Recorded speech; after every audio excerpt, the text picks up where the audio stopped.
ladies and gentlemen, welcome to the Rum Regret podcast. My name is Andy Drake. Johanna Myers. Nate Tussey, and we drink and we know things. Today is Tuesday, August 23rd. After a abruptly shortened podcast last week due to the world's worst weather warning, we had to cut our podcast short last week, so we're going to pick that up this week, and we're going to talk Prey.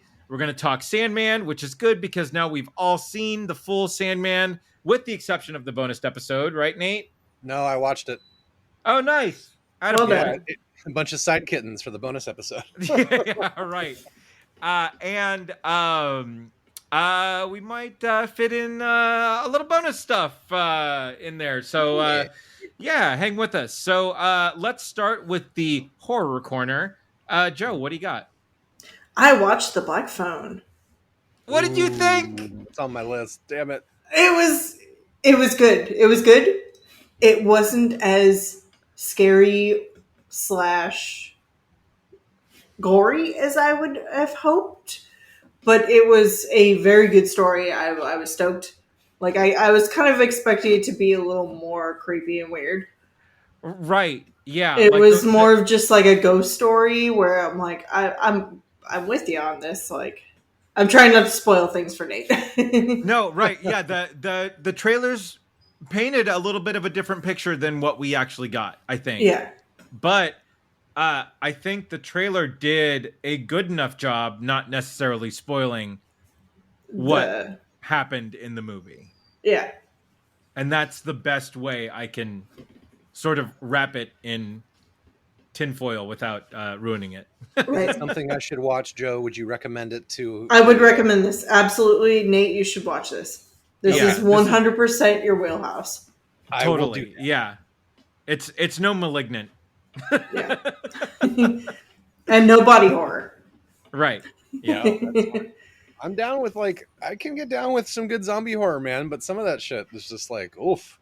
That's too real, man. Oh my God.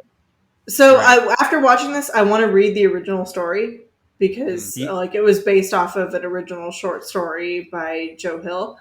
Right. And I want to read that and see what that's like. And it makes me think of Antlers. If Antlers this was Antlers better done. Right. Yeah. But no, that's a perfect. I went into it with expectations that I shouldn't have had, maybe, or I don't know how to correctly put this. So I went into it with different expectations, but I came out of it with that was an awesome movie. Right. And I'm stoked. And Ethan Hawke, please be in more horror movies. You're creepy as fuck, and I love you. Oh man, yeah, yeah. He was really good in this, and just I liked what I liked without saying just a little too much or not saying enough here, but it was very simple, and that's what I liked about it. And sometimes those, you don't want to convolute something that much, but yeah, I'd totally be interested to see what the original story was like and what was either added or subtracted from it to make it sort of theatrical. And there's talks of a sequel now, so we'll see how that goes. I'm on board. Yeah, totally. Anything else in the horror corner? That's honestly it. Okay, so we'll jump into the streaming service selection of the week, and I want to bookend the horror corner here a little bit with American Horror Stories on Hulu. Again, this is the anthology series where every week you get a new story, a new cast, and a different take. Jamie and I were watching this, and we get excited when it comes out because it's a good show. But we saw possibly one of the weirdest, messed up 44 minutes of TV that we have ever seen in the forms of, I want to say it's episode 4, called Milkmaids. And oh God. Okay, and that title will absolutely give nothing away, but oh man, what happens in that episode? The show ended, the credits ran, and Jamie and I were like, "What the fuck did we just watch?"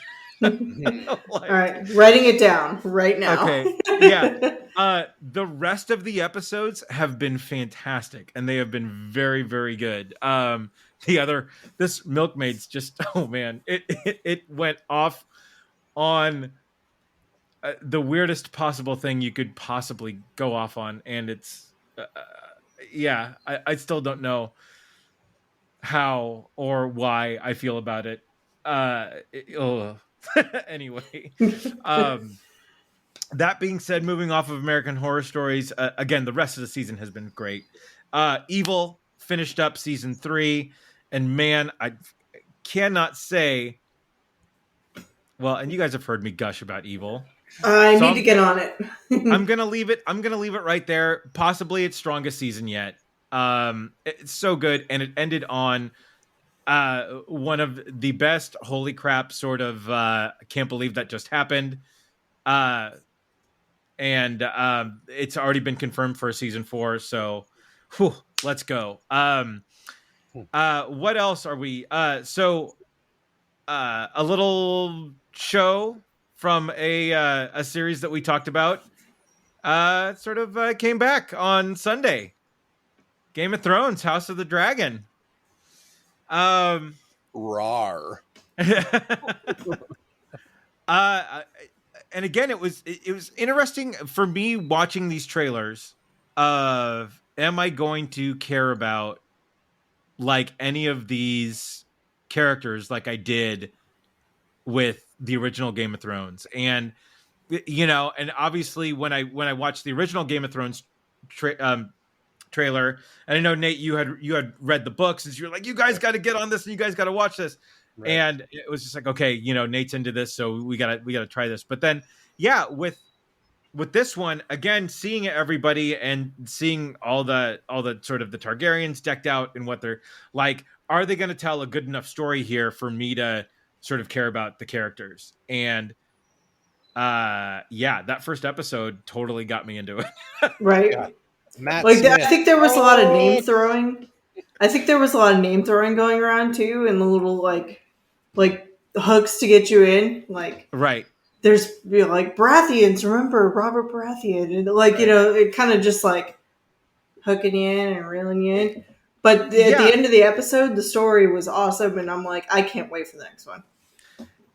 Yeah, the Easter eggs were subtle enough, and they didn't slap you across the face with it, which was great, I thought. Mm-hmm. And then one fun little nugget from there. The guy who plays King Jaehaerys at the very beginning of the episode, when they're doing the sort of the selection of who's going to be the original Bib Fortuna from Nice. Return of the Jedi, Michael Carter, which is so crazy. No way. Yeah. So funny that that's funny. I thought that was a great little nugget. So awesome. it all comes abound. Yeah. Right. It all comes back to Star Wars. For us anyway. But and we can dig a little deeper on this if you guys want. Yes. But okay, yeah. Well, and I'm sure that, I mean, our next podcast will be 3 episodes in at that point, or 3 episodes. So I think we could do a nice little, that could be the main topic of our next cast if we want. And it probably will be. Who knows? Yep. And then what else for the streaming selection? Hang on, we can't move on. I got to talk a little bit about this thing. Okay, all right, Nate, give us. Come on now. There were all the dragons, and they looked amazing. And this Game of Thrones got a glow up, man. The CGI is like improved across the board, and not just that, like the costuming and holy fuck, the lighting. I mean, Annie and I were watching this together and kept like getting distracted by the fantastic chandeliers in every room that are just on fire and made of dude, that was so cool. And like Balerion the Dread's shrine at the end, with the giant skull with all the candles around it and everything. Oh yeah. Yeah. The cinematography, the costuming was fucking brilliant too. Like the stuff they put on her at the end when she becomes the the heir apparent kind of Oh thing. man, right? like, Yeah, the best queenly attire ever. Yeah, well, right. Like super cool.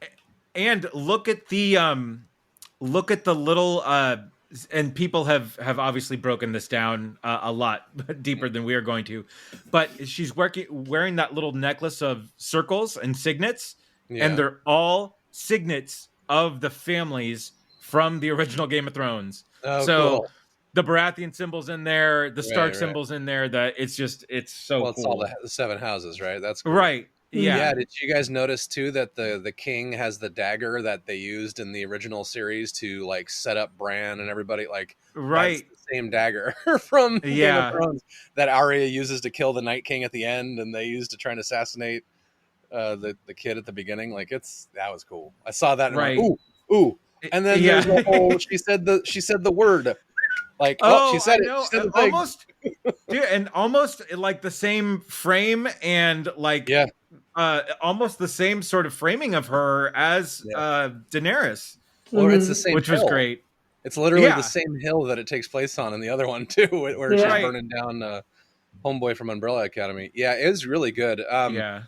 The whole C-section situation, man. Oh my god, dude! Brutal. That was rough. Oh my god. And it wasn't much. It wasn't so much like just the visuals, because I've got like the theater sound up to theater levels, so the audio right, like especially where they intermix it with the clashing of the swords and people getting their heads quite caved in, and it was just like it was so intense, crunchy and gnarly. And it was intense. For a minute I was like, whoa, that's not good.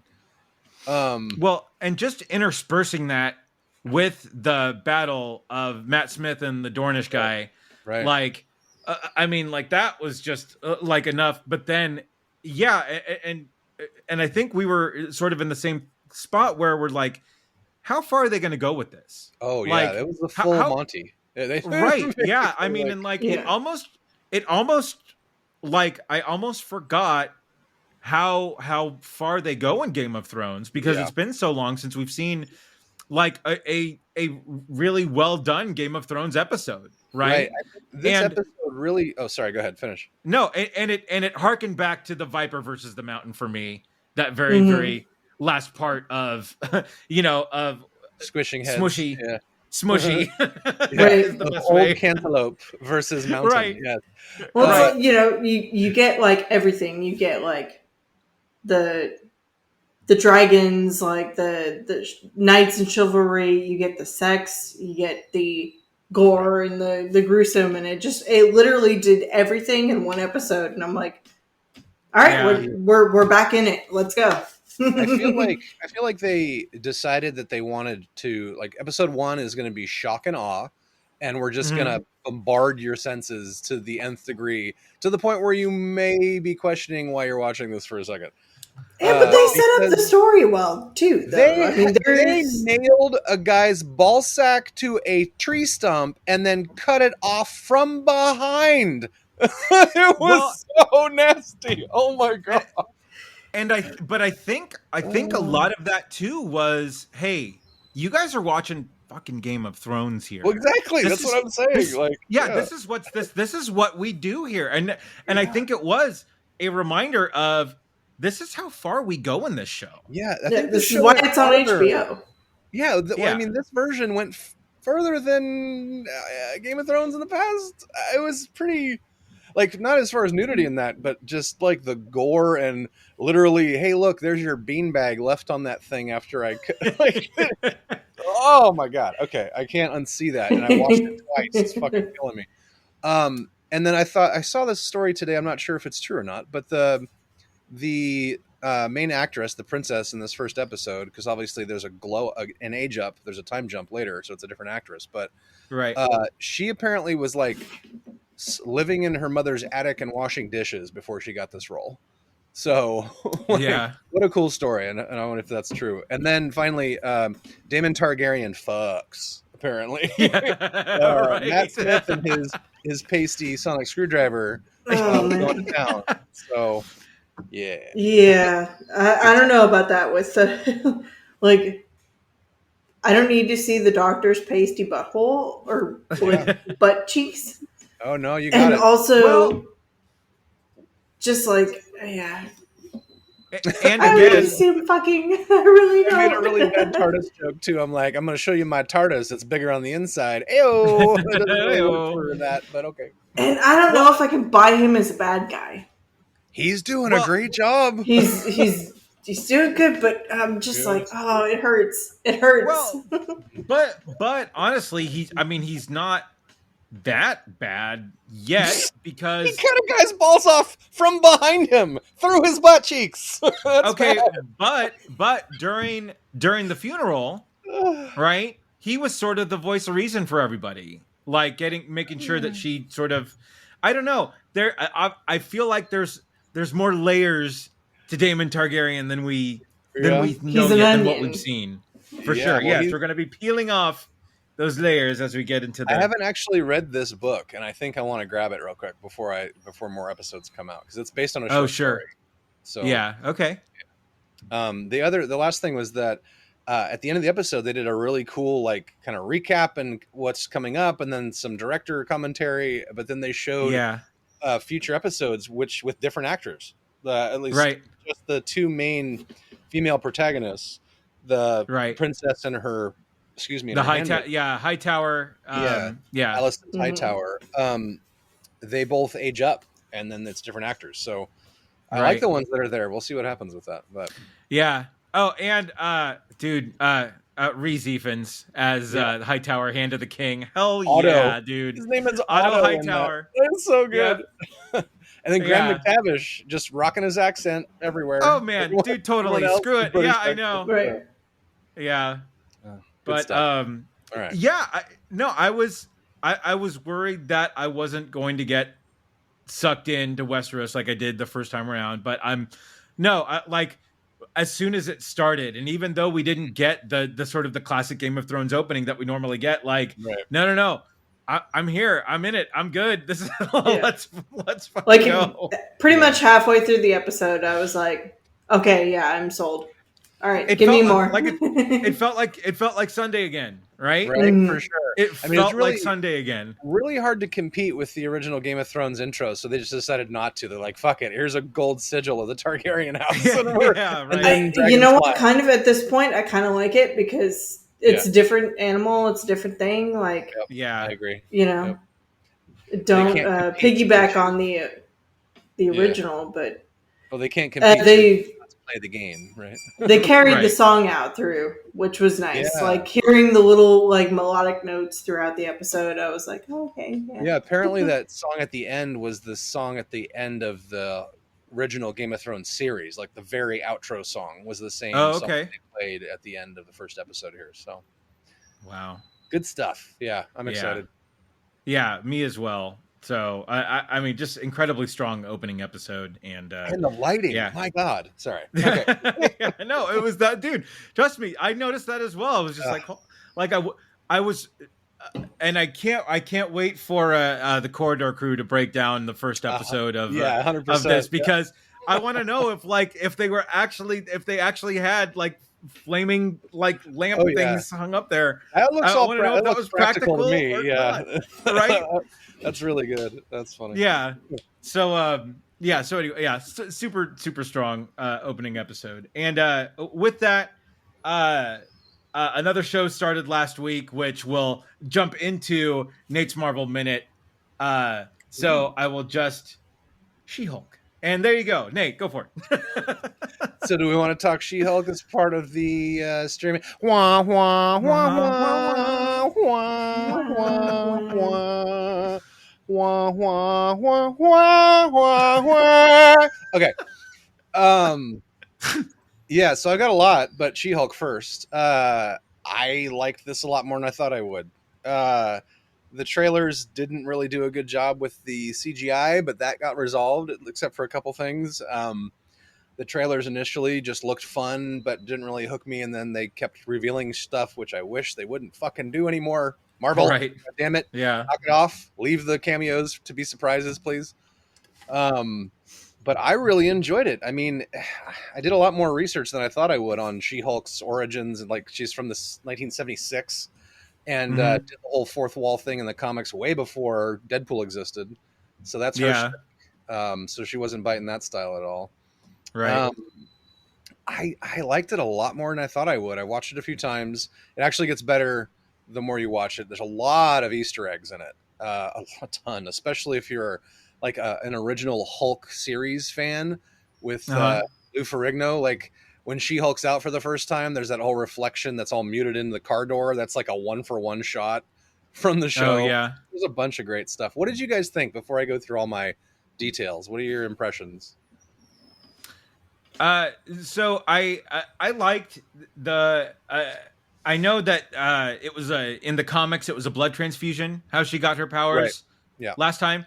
And so I did like that they sort of threw back to Ed Norton's Hulk, how when he gets cut in the lab and the Stanley drinks it. Yeah. Well, no, but then the blood sort of drips in the master's mastermind. brain. Yeah, right. Yeah, and so they did sort of the same thing, and I love it how he's sort of there enough to say, "Don't let my blood, no, get away, I'm bleeding, right? Right. And so I liked that part of it. I didn't mind the different origin. I thought that was really good. And then the one big thing that I got out of this episode was I love that she is able to handle it better than he was. Right. Now, it took him years and years and years to master the demon inside versus she's like, no, I deal with, and I guess the average amount of rage was the name of or something like that. Appropriate amount of rage. The appropriate amount of rage, yeah. And so I love that she's just like, no, I've been managing my rage for years and years. This is how I do it. And so that's baseline for a woman living in the world. Yeah. Right, exactly. And I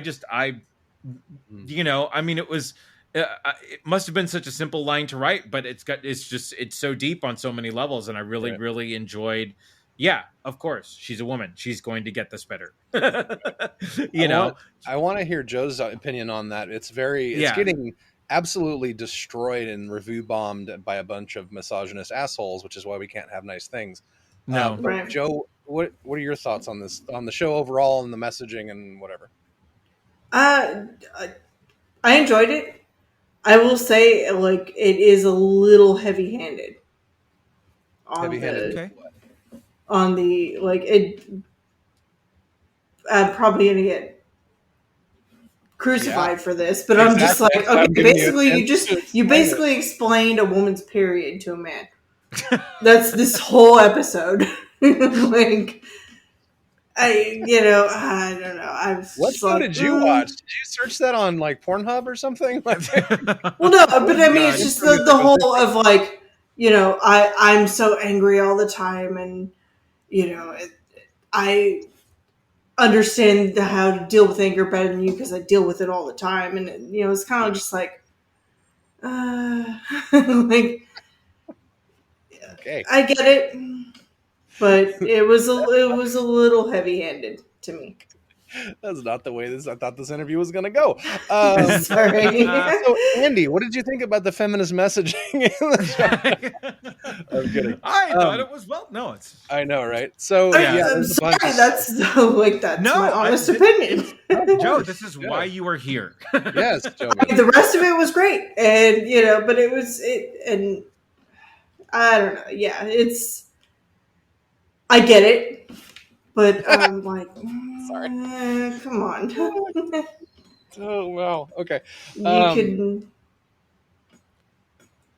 Yeah. All right. That was my thoughts on it. Cheers. Yeah, that's cool. So let me go through. I got a couple points real quick, just on this. So, it's getting bombed worse than anything else, including Miss Marvel's bombing. 31.9% of reviews being 1 star on IMDb, which is absurd. Let's see. There's a bunch of other cool kind of potential twists in the back end of this.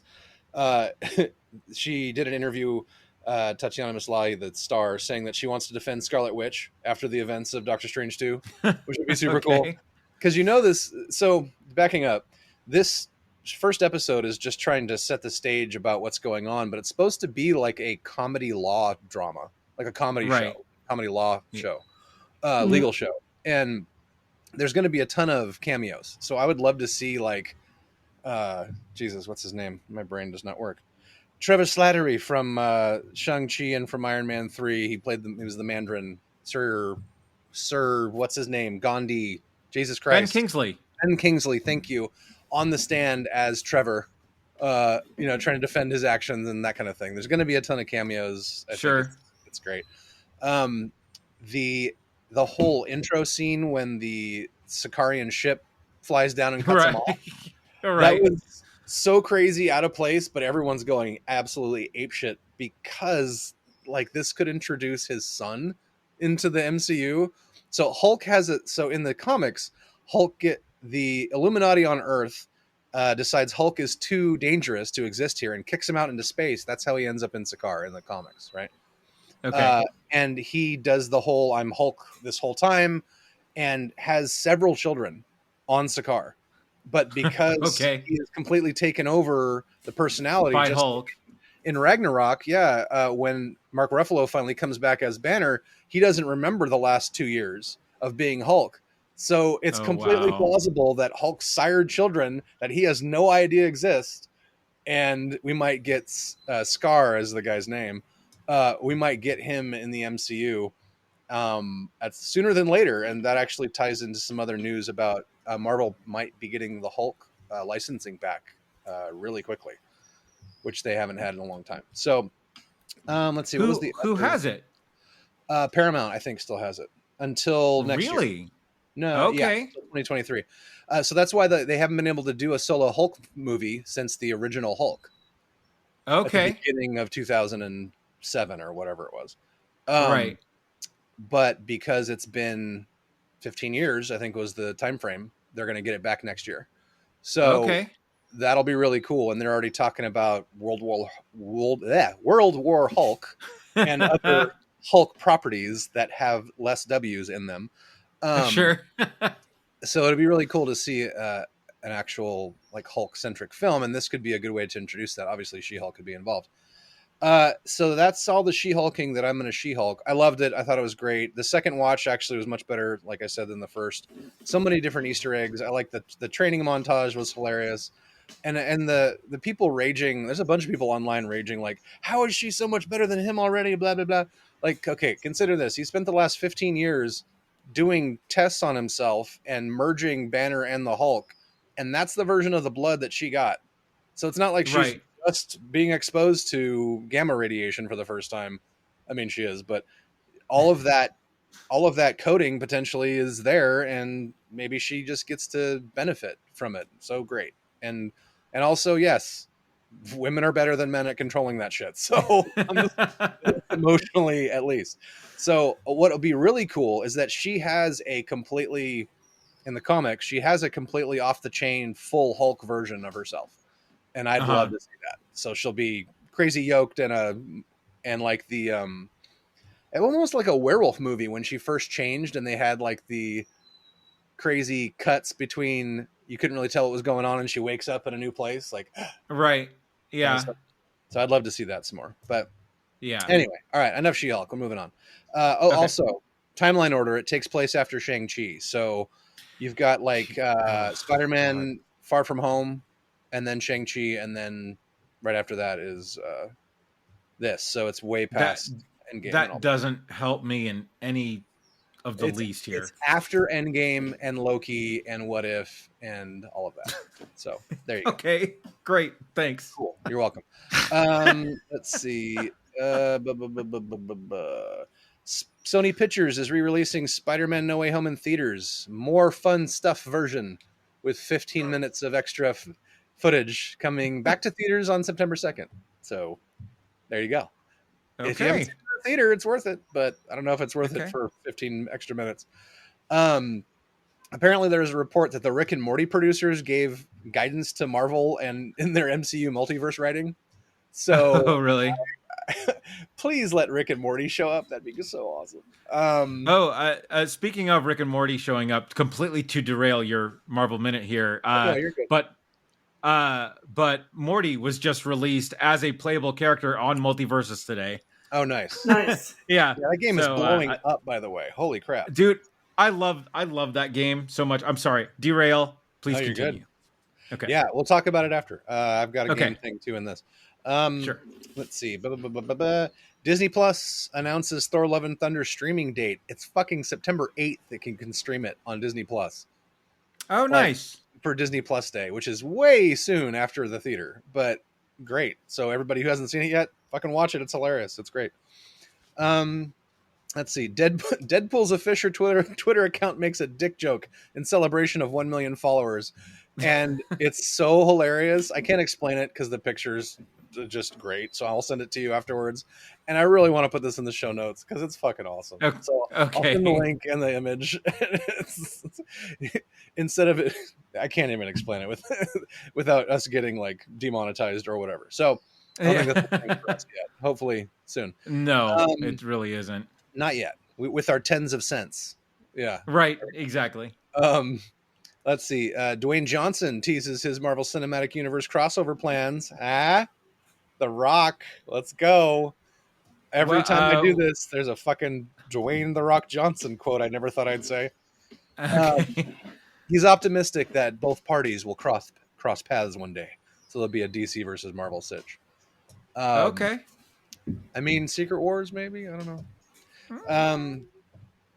MCU Spider-Man director John Watts of No Way Home fame is producing his next movie at Warner Brothers. So who knows? We might get some decent superhero movie, maybe.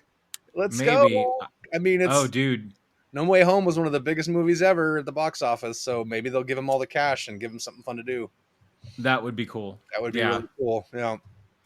I heard some crazy stuff about the Flash movie today, by the way, but I'll say that after this. Yeah, for sure. Like that it's amazing from what I've heard. Well, yeah. Yes. Okay. Yeah. I'll let you follow up on the end here. Okay. Let's see. So in unrelated video game news, Marvel's Avengers is still a game that people still play, I guess. For the Avengers Online thing? No, the Marvel's Avengers one where it's the team that you can run around. It's not really on. I guess it's not Avengers Online. It's not like DCU Online. It's okay. It has a really good story, but everything else after that's terrible. Okay. They keep giving out new heroes that are just reskins of heroes that existed. Like, we have given you Thor, now we will give you the Mighty Thor with slightly different power sets and call it a new character. Like, it's very sure. Yeah. Boo. They're teasing Natalie and Portman inspired Thor, Mighty Thor skin. Yay. Tremendous. I had to throw it in there because I didn't realize that game was still alive. Wow. Apparently Alison Brie from The Office fantasizes about playing a Marvel supervillain. And apparently she's been in talks to play a Marvel supervillain, which I can't fucking talk. Marvel supervillain, which would be cool because she's a great actress in everything that she's done. So I'd love to see her as like a either completely hinged or unhinged supervillain. That'd be fun. Sure. Alison Brie from Glow? Yes. Glow. Dave Franco's wife? Yes. Same. Okay. Yeah. Right. Yeah. Yeah.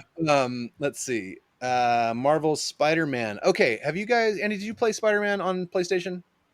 No, that is the one game that I did not play. Dude, it's like one of the best superhero games ever made. It's basically the Sinister Six game. They just released a PC for the first time ever, and so people are modding the fuck out of it to the point where you can swing around New York as Stan Lee. And it just warms really? my heart. Yeah, it warms my heart. There's so many other random things like Kingpin and you could be a flock of seagulls. You can be all kinds of stuff. You release games to PC and people with way too much time make them epic. But seeing Stan Lee's web swinging around New York was pretty cool. That is really neat. Let's see. So this happened, I think, last time we were on or in between, where Giancarlo Esposito wants to be Professor X. I think we talked about that. We did, yeah. But then it was also revealed that he was in talks with Marvel to be in the new Loki series, season 2. So that's why I brought that up. That could be interesting because he's a badass. Sure. Let's see. We talked to Game of Thrones, so Emilia Clarke is in Secret Invasion, Disney Plus series with Sam Jackson, and they just revealed her character, which I guess is some well-known comic Skrull that basically helps the Skrulls invade other planets, and then she switches sides to help humanity because of the brutality. That old chestnut. That whole chestnut, like that old nugget. Exactly. She'll end up working with Nick Fury and Talos to help save the planet, hopefully. But it'll be cool. Okay. Movie rights about Hulk. We talked about that. Oh, She-Hulk director teases potential Jessica Jones crossover, and another rumor saying that Kristen Ritter is going to come back as Jessica Jones. So, I hope so. She just signed on another show, so like I hope she comes back. Yeah, me too. That could be down the road. We'll see. Yeah. Let's see. There was a bunch of Madam Web news over the last couple of weeks. I don't know if you saw that. So, Madam Web. And this is the Sonyverse, right? Yeah, Sony Spider-Man movie, basically having to do with the spider multiverse kind of thing. Okay. Dakota Johnson is leading this as Madam Web for some reason. But Adam Scott's in it, Mike Epps, Isabella Merced, Zosha Namit, and Sydney Sweeney from Euphoria and other things. Okay. So the cast looks pretty interesting and could be good. Hopefully, fingers crossed. Any cool Spider-Man stuff? I think they're actually positioning to be able to use Tom Holland in that also. So we shall see. And that was the much longer than 1 minute Marvel Minute.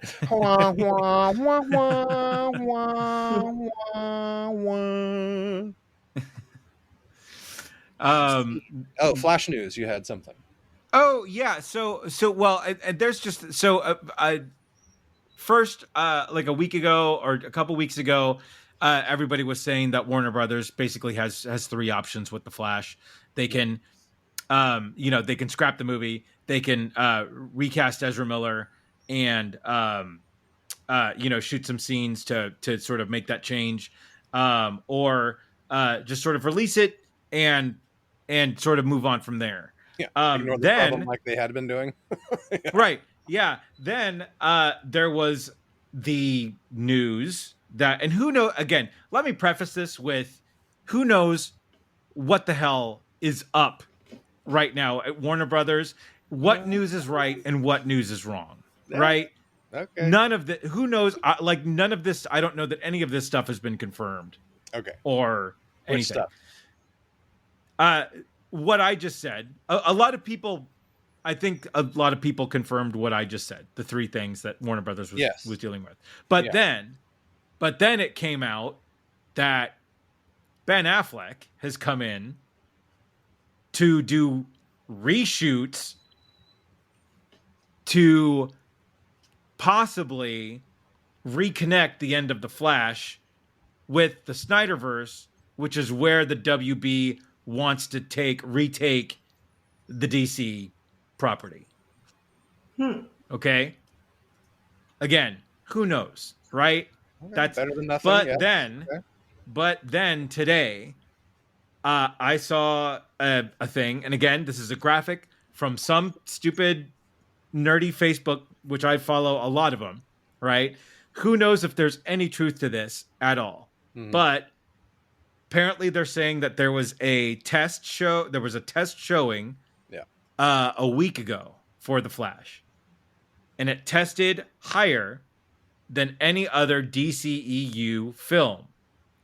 Now, is that saying a whole lot? Wonder Woman was great, right? Yeah, Wonder Woman was good, but testing higher than any other DCEU film, right? Who knows what that means? But what I read in there, started to give me chills. And what I read is that this is a sort of love letter to DC's finer moments of the past. And there is a CGI Christopher Reeve at some point in this movie. What? Spoiler alert. Jesus Christ.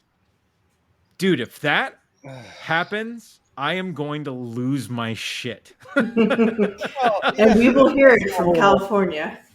Right. Yeah, I mean, I agree that it'd be amazing as hell. That seems a little pedantic, pandering. Like you're just gonna throw it in there to get the zoom, the likes. I don't know.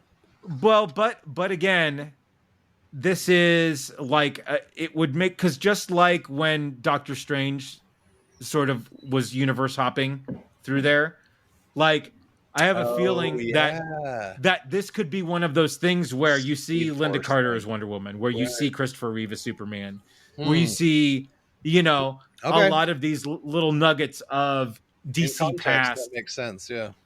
As Flash does what he does to the multiverse. Yeah. I'm down with that. And they said that Michael Keaton is half of the film and essential to the plot. Wow. Okay. Which anyone who's read the that knows that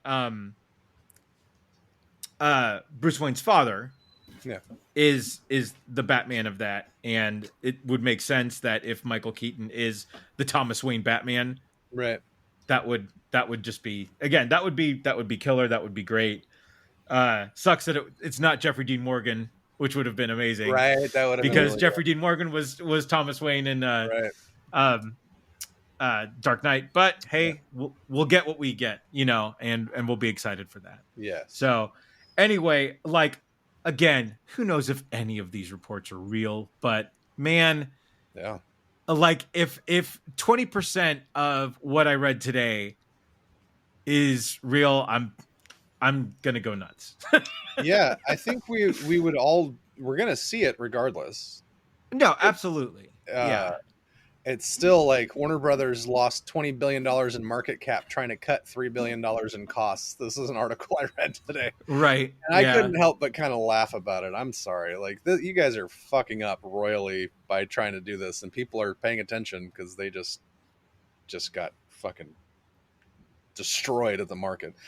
But hopefully they'll, Phoenix from the ashes type situation, and hopefully this movie helps with that. I mean, it's still... And hopefully the apology that they put online, which is complete bullshit and definitely not from the actor. Oh, no. I think. Right. Yeah. Hopefully he gets some help, because he definitely needs it. But it's also like, Warner Brothers, this is your fault that it went this far, because you kind of just sat back and hoped it to go away. And instead of addressing it and trying to help him earlier or force him to get help or something. Yeah. So yeah, hopefully something good comes from this, because it's been a fucking shit show for a lot of people. Like, he took hostages, he kidnapped people. Like, what? Right? Really? I didn't know it was that bad. Yeah. Like, no. There's other reports I've read here said that there's no way that they allow him, or sorry, they allowed them to promote the movie in any way, shape, or form. Right. Also, they are completely done as the Flash moving forward. Like, nothing. Yeah. Did you see there was a great, not to kind of shed light on it or anything, but there was a great Photoshop done of him as the Flash, but as the Zoom or the Reverse Flash, the yellow bad evil Flash version. Oh, right. Yeah. That's like, either die the hero or live long enough to become the villain. Right. Yeah. Really good. So, and there's memes about we should talk about Kevin. Yeah, exactly. Yeah, Andy, that's amazing news, man. I hadn't heard that part of it. I'm even more excited now. So yeah. So, like I said, no matter, I mean, I think no matter what, that the news around this movie is going to make its money back, in any way, shape, or form. So I think the movie has generated enough buzz, be it whatever level of buzz you want it to be for them, like bad or good here. Like, right. I think, again, I think this movie will make its money back, and be the one shining sort of diamond in the turd that is DC right now. Oh man, that's good. So with that, I think we can move on to our quick sort of review of Prey And again, Prey is the Predator prequel that was on Hulu. And let's jump into that. Joe, what did you think of Prey? I loved it. It was fantastic. Yeah. And please give the dog the best actor nomination or best supporting actor nomination. Because holy shit. So according, and again, who knows if there's any truth to this, but apparently this was this dog's first movie, and he was so good. He was so good on set that they brought him in for more scenes. Nice. He's yeah, gonna get like the breakout actor MTV popcorn. Right. Yeah. Yep. Exactly. Good boy. Good boy. I'm so glad the dog survived. Oh my god. Oh my god. If the dog died, I would have been heartbroken and done. Yeah. Right. Yeah. But and I agree with the memes. I want all these kind of period piece movies of like, you know, let's get the Hellraiser box in ancient Greece. Let's go, you know. Right. Yeah, the xenomorph in feudal Japan or something like that, right? Yeah. Hiroshi, yeah, that would be so good. Right. Yeah. Yeah. No, I thought this was a well done movie as well. I thought it was such a really fun take on this franchise, and I mean harkened a lot back to the very first movie, where you know, sort of a group of people against an unknown enemy trying to figure out how to beat it. And I again, I just thought the beats in this movie were really, really good. Again, the girl who doesn't necessarily love her place in the tribe, but you know, goes out to sort of secretly train and figure out all this stuff. Yeah, I just you know, I didn't, when this movie was first announced, I was just like, oh, okay, another Predator movie, and that's great. And I was a bad nerd, and I had not seen any of the Alien versus Predator movies. So they're so bad. Yeah. They're so bad and so fun. But you should watch them because they're bad and they're fun. Yeah, exactly. Right. I probably will at some point, but I only had sort of Predator 1 and Predator 2 as a reference here. And I love this. I thought the design of the Predator this time around was fucking terrifying. Yep. And practical effects. Hey. Right. Yeah, like I thought at least like the head would be CGI. Nope. No, I saw the video of it of like the guy on set. I was just like, holy crap, it's real. Oh my god. There's like several guys with the RC car controllers in the background doing all the mandible manipulation. Right. Yeah. And so I mean, I could only imagine walking on set and having to like work against that, right? Like seeing that. And I just thought that was amazing. But again, back to the movie, and again, I like all of these little things sort of add up to everything. I don't know that there was like a wasted scene in this movie, which was cool. Like I love the part where first when she's sort of running away and she gets stuck in the quicksand, the quick mud, whatever. And I immediately go back to the first. Well, oh, this is how she's going to hide from it because, you know, mud, you cover yourself with mud. It cools you down. The predator can't see you. But then like immediately she gets washed up and I'm like, oh shit, well that screwed up. But then, and then when the other guy gets hurt, she finds the flower that reduces his fever. Right. Cools and that's the mask. Yeah, exactly. Yeah. And I was just like, oh man, like Advil can save you from a predator. This is great. Right. Right. Well, yeah. And watching it with my husband, he had the same thing because he he loves the original Predator movie, so he was like, same thing, like quicksand. Yeah, just like went through the whole same thing you just said, of like, oh, I get it now. Yeah. Nate, what are your thoughts here, dude? Yeah, I got a bunch, but I chopped it down quite a bit. Not unlike Amber Midthunder's character's fucking hatchet with the return rope on it, which is amazing. Oh, dude, I totally yelled "Get over here" when that happened. Yeah, well, the director apparently pulled that and the Predator shield right out of God of War, because Kratos has a returning axe and also a collapsing shield like that in that game. So the nerd connections run deep. I loved everything about this. I'm actually apparently there's a Comanche dub that you can watch this in, so I'm going to go back and watch it like that. Oh, how cool! I'm so excited for that. So just the way that they portrayed the Comanche tribe and the setting and the daily life, and obviously she's not happy with her place in it and wants to be a brave and a war chief and go out on her big hunt kind of thing. I loved it. The cinematography in this movie was fucking spectacular. Yeah. Some of those scenes, like the field of dead buffalo, brings you right back to Dances with Wolves and stuff like that. I love the way they did the French fur trappers. Those guys were fucking just horrible people as they were supposed to be. And like, wait, I can understand what they're saying a little bit. Not really, but at first I was like, I know that's French at least. Okay, cool. Right. And then, the tie-in that leads to the tie-in with the flintlock musket that shows up in Predator 2. The guy, one of the French fur trappers, gives her the gun. And to your point, with the primal version of the Predator, which was really cool, they did have to kind of make him much less armored and sci-fi, lasers and that kind of thing. Otherwise, right. Chance. But his weapons were still really fucking cool because, like, he has the net bomb thing still, so the net comes back.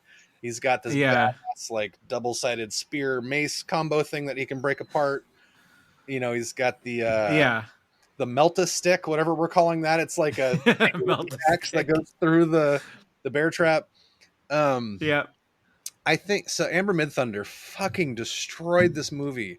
She killed it, literally, and she's gonna get all the stuff. And I really want another movie with her that kind of follows what happens at the end, in the end credits, where you get all the extra ships coming in, and that's how they get the musket eventually, and that kind of stuff. They need to bring that full circle back to 2.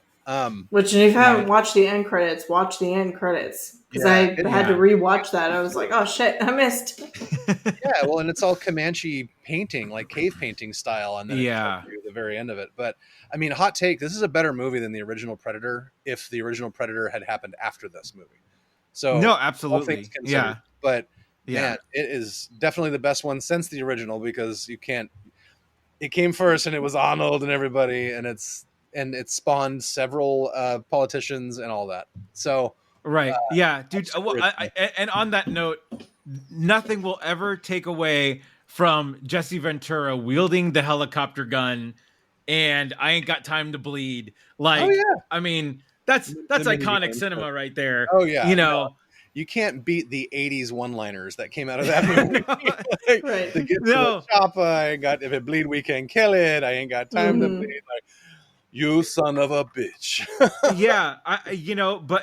But there is just something about, a group of people, or when it boils down to it, a girl with homemade weapons, right? That can take this person, that can take a predator out. Yeah, and respect to her brother, who fucked that guy up hardcore. Like, shoots him with the arrow, slides past him, grabs the arrow out, shoots him again with the same arrow. Like, they were doing great. And the scene with the mountain lion, holy shit, that was that was really cool. I thought she was gonna be dead at the end after that when she fell out of the tree, but just a really cool parallels between, her hunting the thing, hunting her, thinking it's a mountain lion, ends up being the fucking predator, and then she ends up being the predator in that situation, knowing she has to kill it, and then brings it back, like, with the glowing blood in the head. And then gets the whole war chief set up at the end, which is really cool. Yeah, I love this movie. It was really, really well done, and I think everyone's asking for a sequel, and it the only thing that I don't get is, why the hell would you release this on streaming and not in the theater?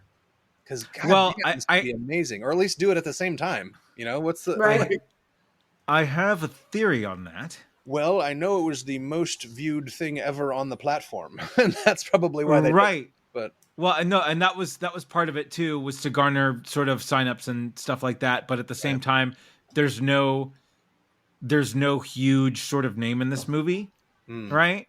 And regardless, you would have to sort of wait for reviews to come back from people who have seen it to go out and see it. So, like, I don't know that there would have been enough of a push. But initially. It's a Predator movie. Like, everybody's going to go out and see a Predator movie, right? Right. No, and I get that part of it, but at the same time, I have a feeling that it's one of those franchises that has not necessarily languished in a weird spot, but you had 1 and 2, and then you had the whole Alien versus Predator saga, right? And that wasn't that the last theatrical take of? Oh wait, no, there was a Predators movie. There's The Predator and a Predators movie, so there's several right after that, which I did not see. Those are actually pretty decent. Okay. Yeah, I think the last one I saw was Alien vs. Predator. Yeah, they're both better than the AVP movies. So worth watching, yeah.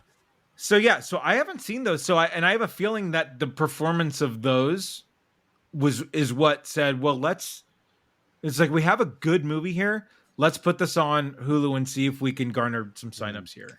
So, and again, you know what you do, but now that you've done this, now you can release Prey 2 in theaters. Right. Yeah. So I found, so I know I saw an article about this, and I did find out why they did this. So Predator is owned by 20th Century Studios, formerly 20th Century Fox, acquired by Disney in 2019. Disney also owns majority stake in Hulu, which is why it put all its adult stuff there first, typically. Yeah. According to Variety, before it was acquired by Disney, 20th Century Fox had a deal with HBO Max to stream all its theatrical releases there. So if they had released it in theaters, HBO Max would have had the rights to stream it, which is why they put it on Hulu. Wow. Boom. I knew I saw something. Boom. Take that. Yeah. You get the beautiful mind graphic in the background there trying to figure that The more out. You know. Exactly right. Oh, please put that over. Put that sound effect in. Oh, that's amazing. That's incredible. Great movie. Definitely ripe for sequels. And the Hiroki Sanada Alien or Predator, even in ancient Japan, would be great. I actually saw one that I think was, damn it, I'm trying to remember who posted it and where I saw it. So it's basically, feudal Japan. It's a Ronin, basically, who was dishonored because he let his master's wife be killed. So it's the teacher and the master's son. So the teacher is training the son how to become this great samurai, right? And then you have a parallel of a experienced predator and a brand new predator dropping into that world. And then you've got this whole 2-on-2 situation. They light the temple on fire to like throw off the predator's heat vision so they can do like a 1-on-1 more equal footing type shit. Like, it was a really good rundown. I'll have to see if I can find it. Okay. Oh, that would be cool. Can you tell I'm excited? It's really good. Yeah. Regardless of anything, this definitely sort of reinvigorated the franchise for sure. 100%. Yeah. And so, that's, again, I just think it's very cool that you get this sort of version of a movie without any real sort of star power to really come through and be just so good. Yeah. Zero star power, right? This is like first movie for a lot of those people. I think so. Yeah. Yep. So yeah, just awesome.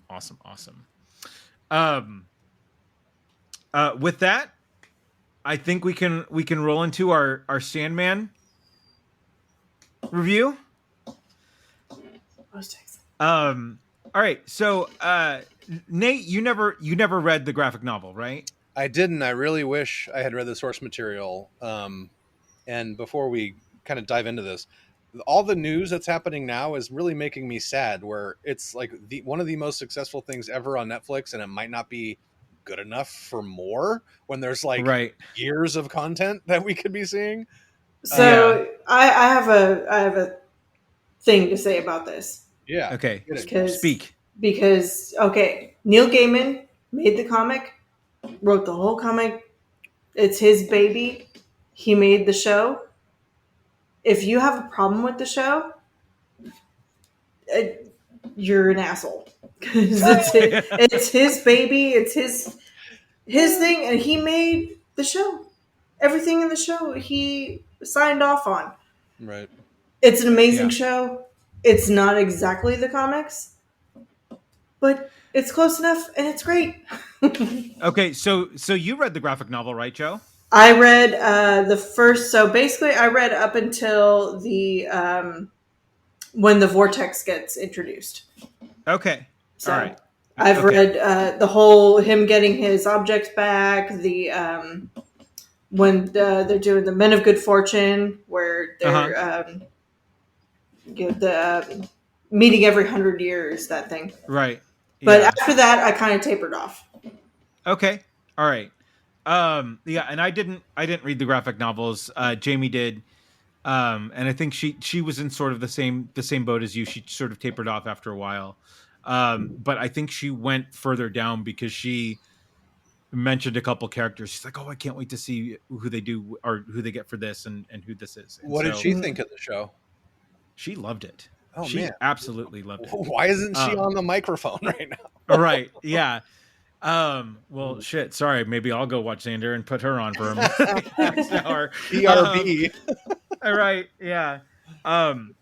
So there were so again, I had zero reference other than what sort of Jamie had told me about it, and again, she didn't spoil really anything. Just gave me sort of the general premise of, these are who these people are, these immortals, and this is sort of where it starts, and she sort of left it at that for me. So I didn't necessarily know what I was getting into. So watching it from those eyes, I thought that this entire series was incredible. And let me just start there. Joe, what are your thoughts here? Oh, no, go for it. I mean, I'm I'm with you. Like, it's incredible. Likewise. So I want to hear from somebody who's never read anything. What did you think? So first and foremost, the initial sort of grab of the show where where I don't know if this is a good thing or a bad thing, but I actually love when mortal men try to delve into shit they don't understand, right, and fuck it up for the rest of us. Right. I absolutely love those stories. Oh, no. And this is absolutely that story. Yeah. No, and so I and again, like Charles Dance, man, Tywin Lannister, love this guy as the bad guy, and again, like his motivation is valid, but how you get there and how you go about it completely messed up. Right. And yeah, I love that it's sort of this spell gone bad, right? Mm-hmm. That doesn't necessarily grab who you're supposed to grab, but like when it grabs somebody and you're like, well, you go with it. I'm in there. I did this. I did this thing. I'm not going to try again and try to get the person I needed. I'm going to see if this person can help. And then I didn't, obviously they don't sort of tell you how it messes up the world at that point, right? You sort of figure that out as the show goes on, but you hear him say that, you have no idea what you've done, or I forget what I forget what the exact sort of word is there, but yeah, I love how that's how this started. Mm-hmm. And again, you sort of you figure out from there of sort of how this is going to go. And I didn't realize it was going to be that long of an imprisonment. Yeah. I thought, and that was longer than in the comics. Yeah. Oh, really? Wrap it up box for that first episode. Like, it would look great, but do we really need the whole first episode to be him imprisoned? Like, right. Yeah. But I think it really showed to, sort of, and again, how he was able to sort of grow to sort of fame and notoriety through his capture of Dream, of Morpheus, right? And became this sort of figure of prominence, right? Even though he technically botched the spell. Right. You know? So yeah, I thought that was really cool and really neat. And it was just, but yeah, what are your thoughts here?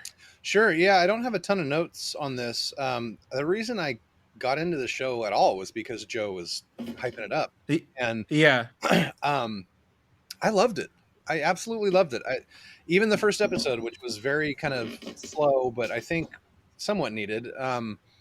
The thing we probably could have done without was the whole over explanatory voiceover that spelled out the whole thing when we could have found that out through the show, but that was probably some Netflix exec that was, adding that.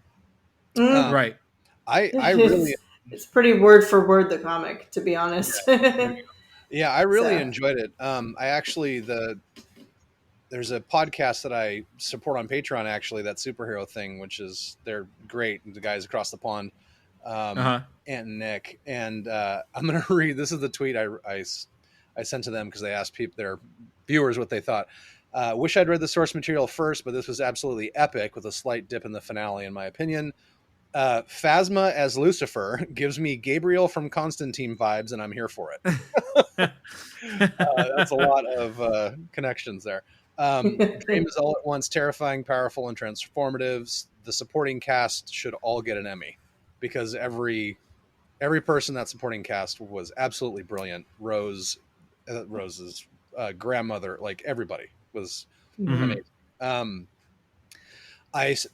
I specifically loved the Johanna Constantine thing. Right.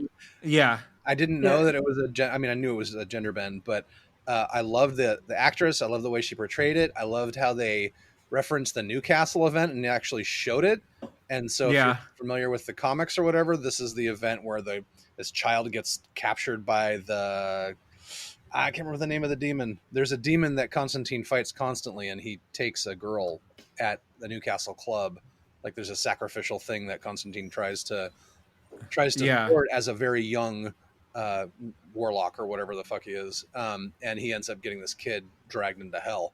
And the only reason I know that is I went down the DC animated movie rabbit hole a little while ago and watched the whole arc, the whole, oh God, what do they call it? It's the Death of Superman's part of it.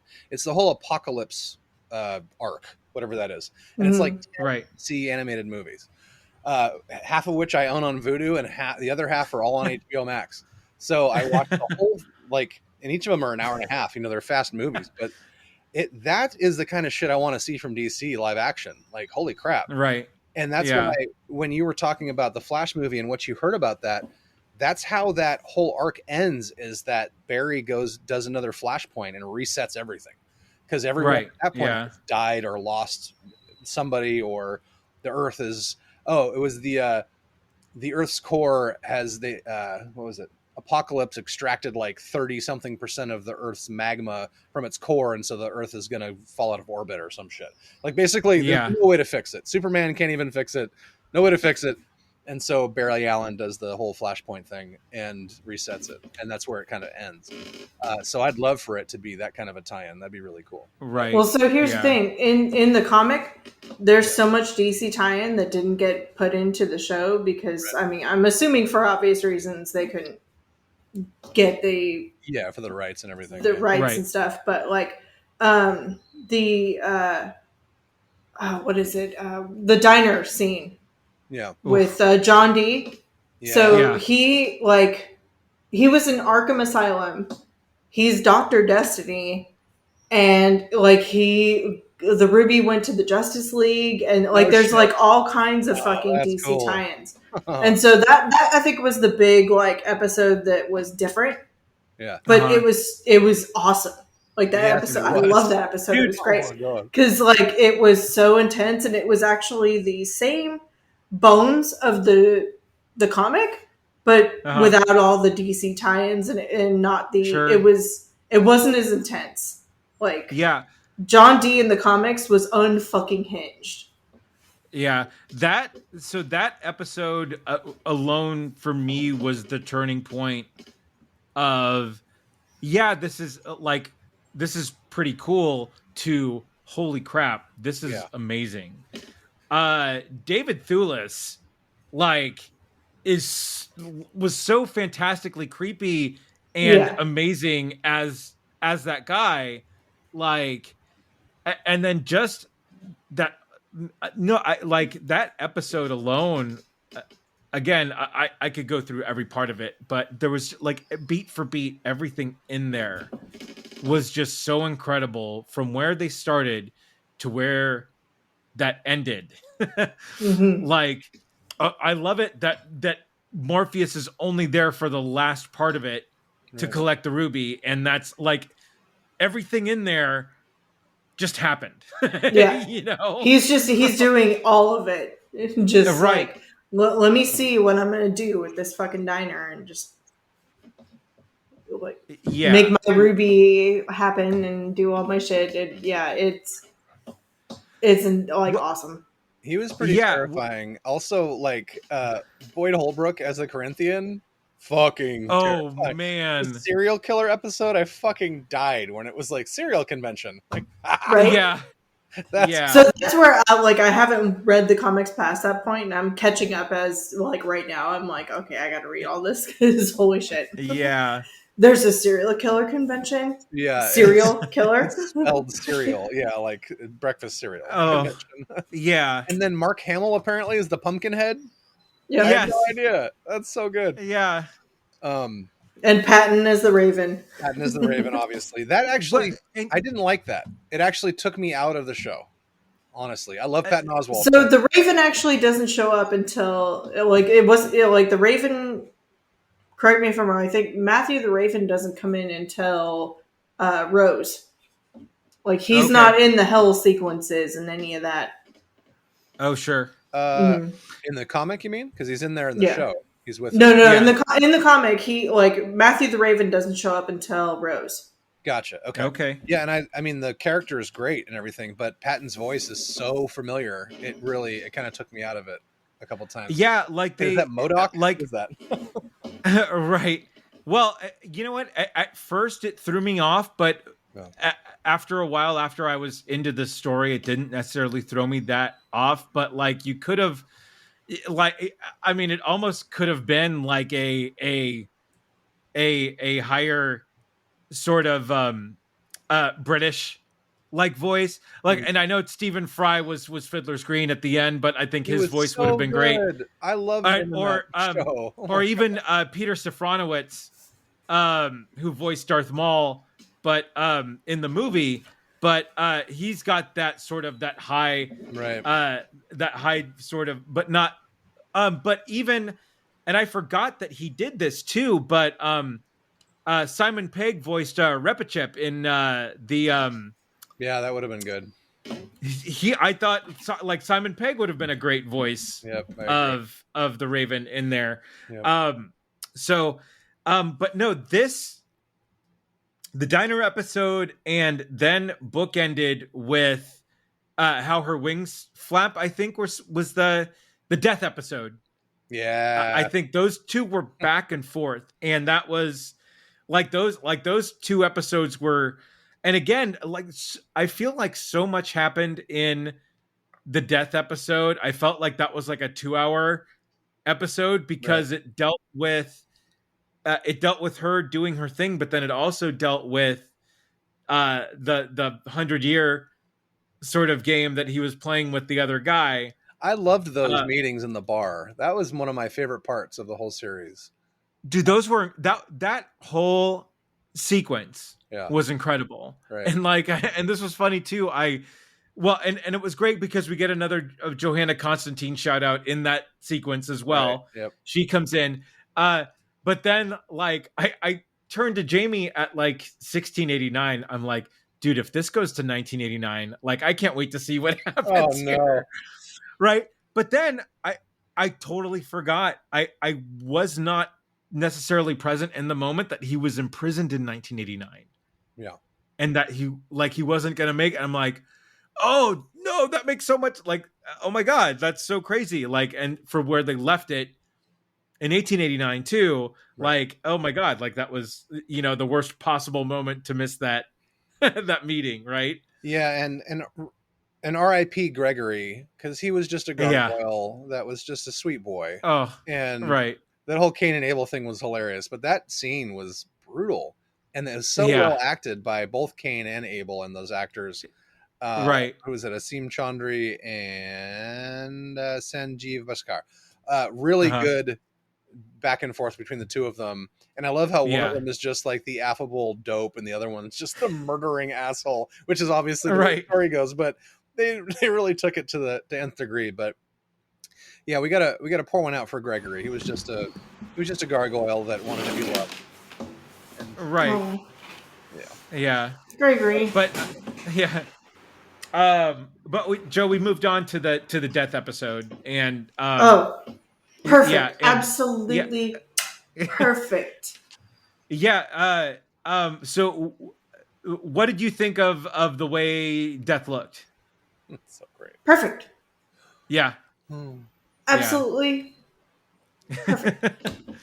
Yeah. And we were just talking about her like the way she's like bubbly and happy, and that's who you want to be when you're dying. If people want to be assholes because she's black, she wasn't black in the comics, go fuck yourself. She was perfect. Hot take. Jobin. She was fucking perfect. Yeah, she was. Kirby Howell Baptiste. And that whole episode was pretty much shot for shot the comic. Yeah, no, it was again. It was so beautiful the way it was done, and again, I love that they shadowed her wings in the background and didn't make it some huge sort of computer generated like element, of taking it up. Like, it was very subtle the way that it was done, and I love that part of it. And in the audiobook, it's like subtle like that too. Like when she takes somebody, you just hear just a little wing. Yeah. Just a little whoosh, whoosh, and they're gone. Yeah. And we were talking about the 100-year meetings as well. So I like that they combined those two, because those are two separate comics, and they interwove them really, really well. Yeah, and I liked how it made sense within of them talking. Well, why don't we? This guy says he's going to live forever. Why don't we make that happen? Right. And see how he likes it. Right. And I love that it doesn't roll the way that we all think it is. Like, after 200 years, like, this guy's going to hate himself and want to die. Like, no, he's rolling. Like, he's great. Like, he's great until he's not. And he's like, do you know how hungry you can get if you haven't eaten in 100 years? Well, and you don't even after that, the 100 years after that, he's like, I'm good again. I'm fine. Mm-hmm. Yeah.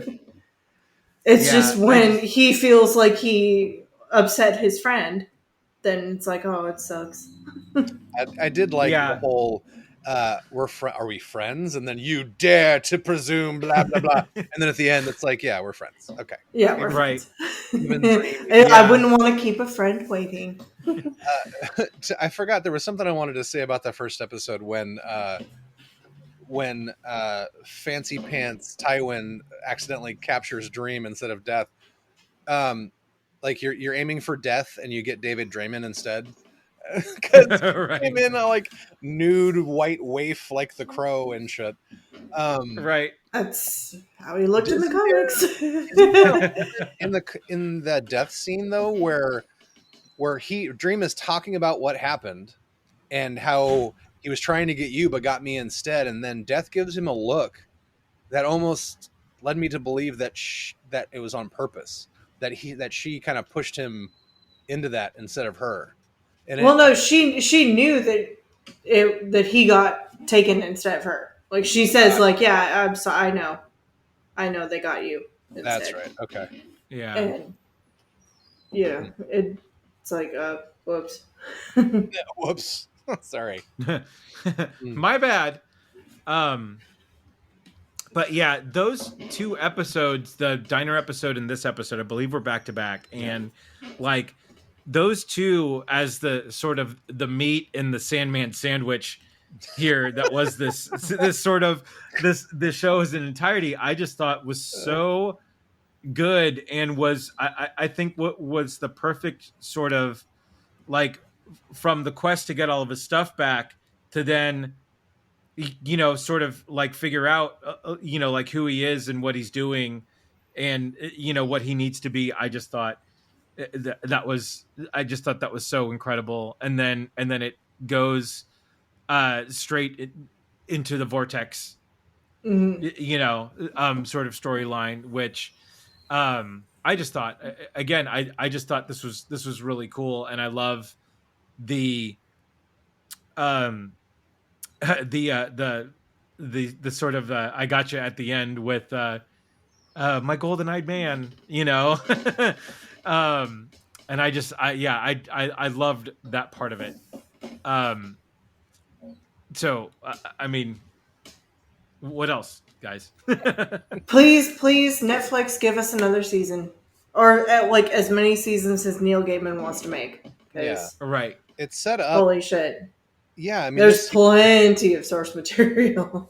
This season did so much to set up what could potentially be this just crazy, expansive, exploratory, fucking weird but awesome situation. Can we please at least give it a second season to see where that goes from there? Like, right. I mean, and the bonus episode gives you kind of a hint of that. Right. You know, exactly. It had nothing to do with the main storyline, but it was just like, hey, here's possible other storylines we could tell. Yeah. I want to see more of the rest of the siblings. I want Despair and Desire. I want all of that. I need more of the Amazon that is Gwendolyn Christie as Lucifer.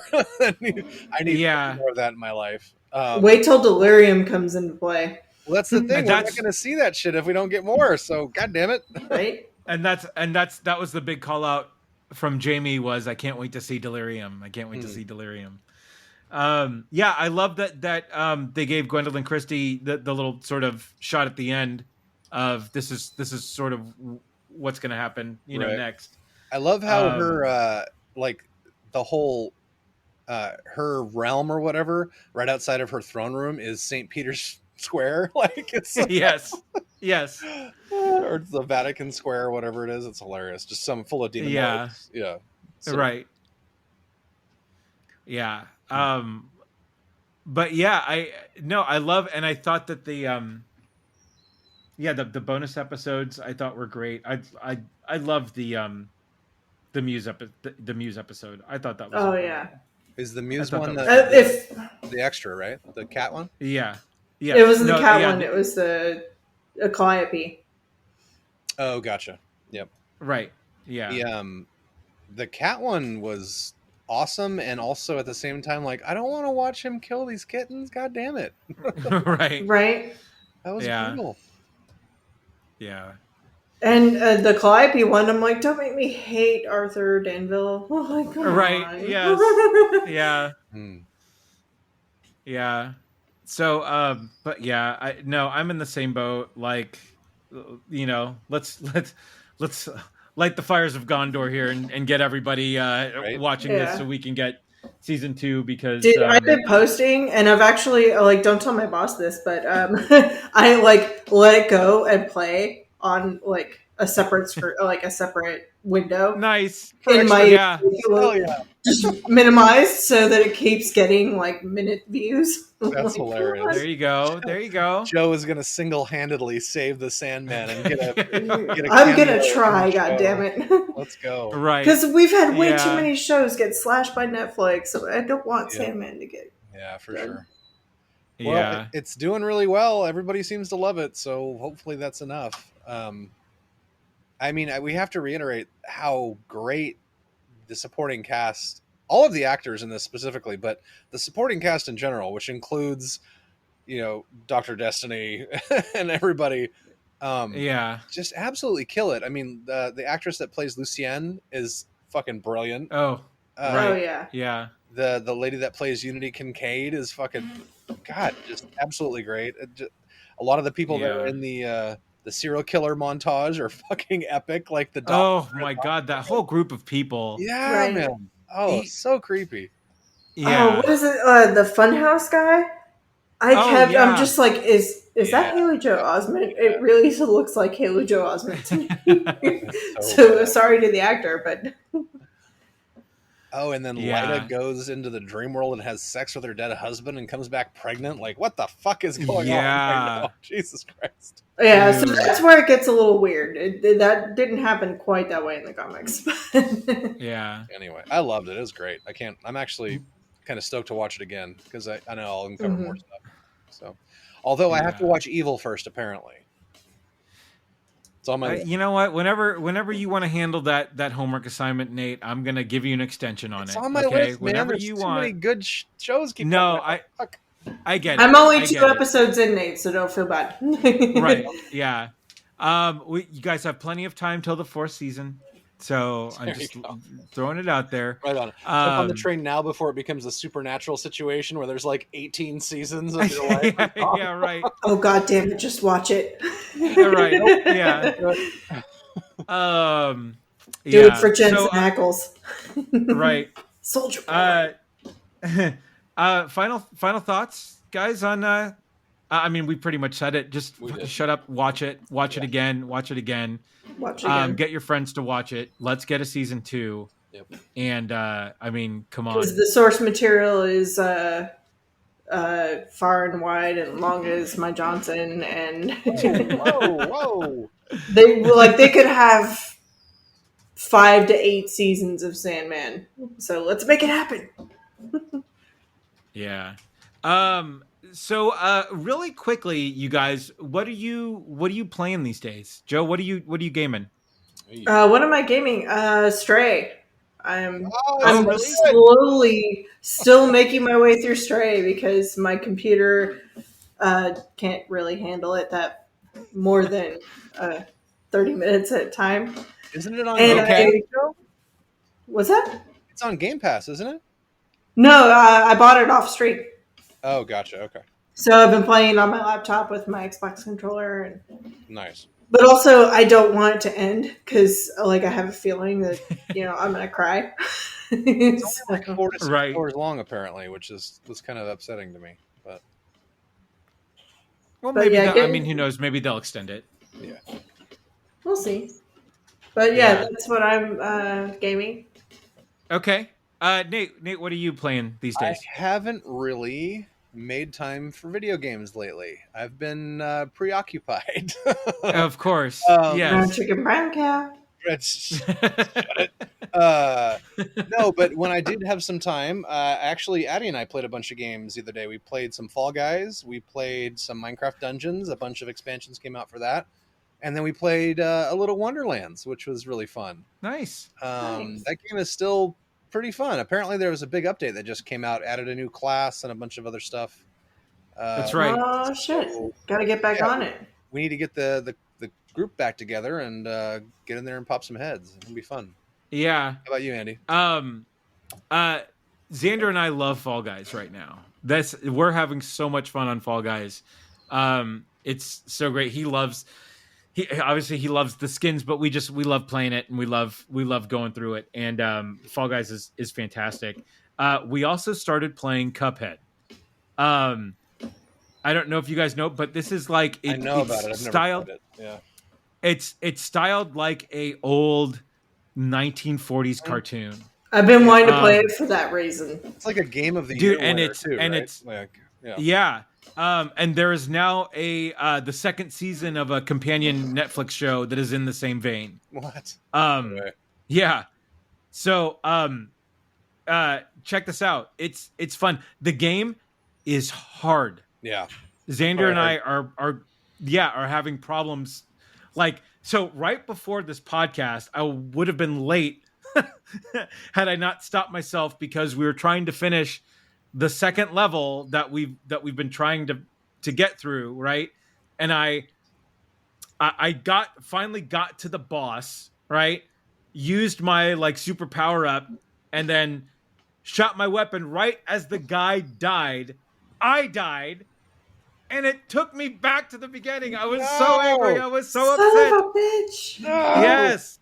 But it's like the style in the game is just so fantastic and so good, and it's like I said, it's challenging. So if you want a challenging game, it's really good, and just the style alone is a lot of fun. Nice. But Yeah, and then I'll Multiversus. It's so good. They just announced again. Morty is now playable. I played as him a little bit earlier this morning or this today, and then also they just announced Black Adam and Stripe, the evil gremlin. You'll No be able to way. play as Stripe. All right, I gotta get this now. God damn it. Dude, it's so much fun. And again, this is sort of Warner Brothers Super Smash Bros. And it's like it's a blast. It's so much fun to play. Something And else I forgot that I just started playing is Roller Drome, which is basically it's cell shaded like Aeon Flux, whatever. But Flux. You're basically in a dystopian future on skates. It's basically like if Tony Hawk met Thunderdome, but you're on skates doing tricks to reload your weapons and you're shooting other guys in the arena. Like, it's fucking cool. Oh, wow. And it's like, okay. I think it's $19 right now because as on a special kind of thing on PlayStation. It's all right, really fucking good. Okay, check it out. There's a Skill Up does a really good review of it. I'll show you guys the link. And oh, sure. Yeah, enjoy that for sure. What was the one you're talking about, Andy, though? The Warner Brothers fighter? What's it called? That's Multiversus. Multiversus. Okay. Yeah. Right now, playable characters: Garnet and Steven Universe, Superman, Batman, Wonder Woman, Jake and Finn from Adventure Time, Velma and Shaggy from Scooby Doo, Taz and Bugs Bunny from Looney Tunes. Harley Quinn is also in there. This is free to play? Holy shit! This is free to play. Yeah. No way.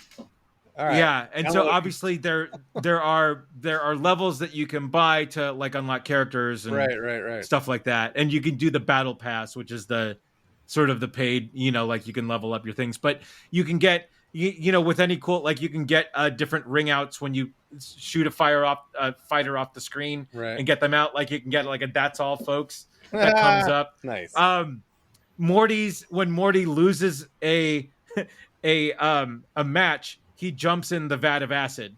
Oh shit! and then just pops his head out, which is funny. That's amazing. And so, they've there's so much planned for this sort of down the road, and again, they got all of the people who voiced these people in the movies. Arya Stark is in it, and Maisie Williams does the voice, right? Matthew Lillard does Shaggy's voice. He did the voice in the movies. Is this platform, Tara Strong does Harley Quinn? Is this platform specific? Like it's only on PlayStation? No, it's everywhere. Jobin, you better download this. It's free. Yeah, you battle people from Xbox. You battle people from computer. You battle people from. So yeah, you can see the little icon of the stuff that they're playing on too. Oh my god, this would be so much fun for us to stream. It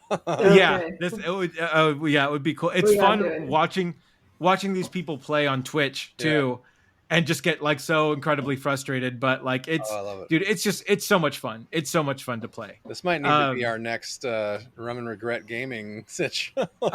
I think so. Right on. Final thoughts, guys? Man, watch Sandman over and over again. Play it in the background while you're cleaning. Whatever it takes. Let's get a second season, please. Yeah. We deserve nice things.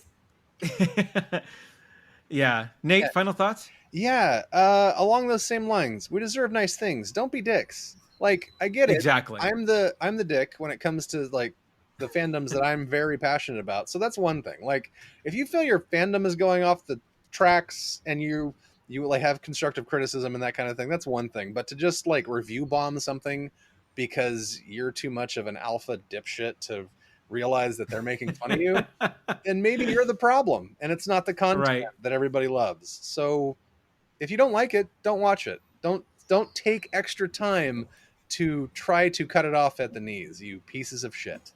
So, yeah. Well said, dude. The more you know. There you go. Thank you. There you go. Yeah. What about you, Andy? Final thoughts? No, I think that's it. Watch Sandman. Don't be a dick. No, but Nate, I think you could not have said it any better. Really. Cheers. Yeah.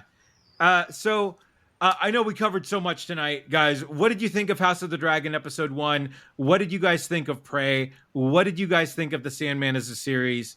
What are you guys gaming right now? Let us know. You can find us on Twitter at rum_regret. You can find us on Facebook at the Rum and Regret podcast. We're also on Instagram and TikTok. Just search for Rum and Regret. You'll find us. Joe, where can they find you on the socials? At Joe Chickadee on the socials or at joechickadee.com. Nate, where can they find you? Sure, Avid Gamer, AV1P Gamer on all the socials and your gaming platforms of choice. I am Crazy Drake on Facebook, Andrew Drake on Twitter, and until the next time, we have spoken. I